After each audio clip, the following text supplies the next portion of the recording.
It wasn't just a phone, it was a cult. Before the blue bubbles of iMessage, before the infinite scroll of TikTok, the world was ruled by a tiny clicking keyboard and a blinking red light. They called it the CrackBerry. Why? Because putting it down was physically impossible. In 2007, BlackBerry didn't just dominate the market, they were the market. If you were a banker on Wall Street, a politician in Washington, or a celebrity in Hollywood, you didn't just own a BlackBerry, you survived on it. Barack Obama fought the Secret Service just to keep his. Kim Kardashian built an empire typing on it. It was the ultimate status symbol. If you had that phone on the table, it meant you were important. It meant you were busy. It meant you were part of the elite. The company, Research and Motion, controlled 50% of the US market and 90% of the corporate world. Their stock was soaring. Their founders were billionaires. They looked untouchable. But in the ruthless world of tech, the higher you climb, the harder you fall. And BlackBerry was about to fall off a cliff. To understand the death of BlackBerry, you have to understand the two men who built it. This wasn't a normal company. It was a two-headed monster. On one side, you had Mike Lazaridis, the engineering genius, the man who obsessed over physics, battery life, and data compression. To him, a phone was a tool, not a toy. On the other side was Jim Balsillie, the shark, the aggressive businessman who flew private jets and bullied telecom carriers into submission. Together, they were unstoppable. They built a network so secure that governments used it for classified secrets. They built a keyboard so perfect that people could type entire emails without looking at the screen. For a decade, they crushed every competitor. Palm Pilot, gone. Windows Mobile, a joke.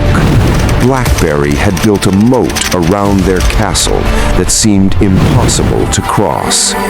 But their greatest strength, their obsession with efficiency, was about to become their fatal weakness. Because while Mike and Jim were perfecting email, a man in California was about to reinvent the entire concept of a computer. January 9th, 2007. The day the world changed. Steve Jobs walked onto a stage in San Francisco and unveiled the iPhone. It had no keyboard. It was made of glass. It was a full web browser in your pocket. Inside BlackBerry's headquarters in Canada, the reaction wasn't fear, it was disbelief. When Mike Lazaridis watched the keynote, he didn't think the iPhone was a threat. He thought it was a lie. He famously said, "This is impossible." He believed Apple was faking the demo. He thought a phone with a screen that big would drain the battery in 5 minutes and crash the network. Jim Balsillie was even more arrogant. He looked at the iPhone and laughed. He said, "It's okay, we'll be fine." He believed that no serious business person would ever type on a piece of glass.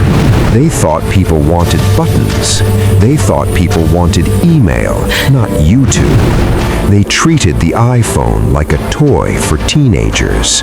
That arrogance bought them a one-way ticket to the graveyard. It took BlackBerry almost 2 years to realize they were bleeding. By 2008, the iPhone wasn't just a toy, it was taking over.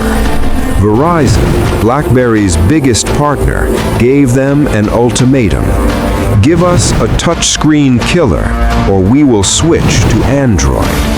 So, in a panic, BlackBerry rushed to build a touchscreen phone. It was called the BlackBerry Storm, and it was, quite literally, a disaster. The screen was a clickable mechanic that felt broken. The software was slow. The device crashed constantly. It was so bad that nearly 100% of the phones sold were returned. Verizon demanded $500 million in refunds. It destroyed BlackBerry's reputation for quality. Mike Lazaridis, the perfectionist engineer, was humiliated. But the worst was yet to come. The iPhone had the App Store, Android was free for everyone, and BlackBerry still had a physical keyboard. BlackBerry had one final card to play, one weapon that could have saved them. BBM, BlackBerry Messenger. Before WhatsApp, before iMessage, BBM was the original social network. People bought BlackBerry phones just to get that exclusive PIN number. If BlackBerry had released BBM as an app on iPhone and Android in 2009, they could have become the WhatsApp of the world. They could have owned global messaging. But they refused. The executives said, no, if we give them BBM, why would they buy our phones? They tried to protect their hardware sales by holding their software hostage. It backfired. In 2009, WhatsApp launched. It did exactly what BBM did, but it worked on every phone. Suddenly, the exclusive club of BlackBerry didn't matter anymore. The walls crumbled.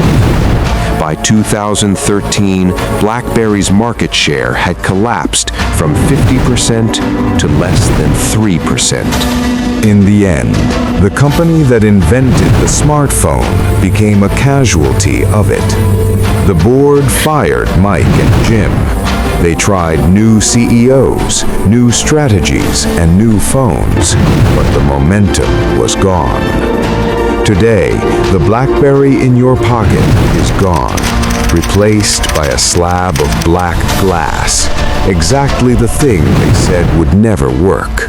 BlackBerry didn't die because they lacked talent. They died because they were addicted to their own past success. They listened to what their customers said they wanted instead of showing them what they could have. In the brutal game of technology, you are either the disruptor or the disrupted. And the moment you think you are safe is the moment you are already dead. History is filled with empires that thought they were invincible. BlackBerry was just one of them. If you want to understand the psychology of wealth, power, and the dark side of business, you are in the right place. This is Titan Archives. Subscribe, and I will see you in the next documentary.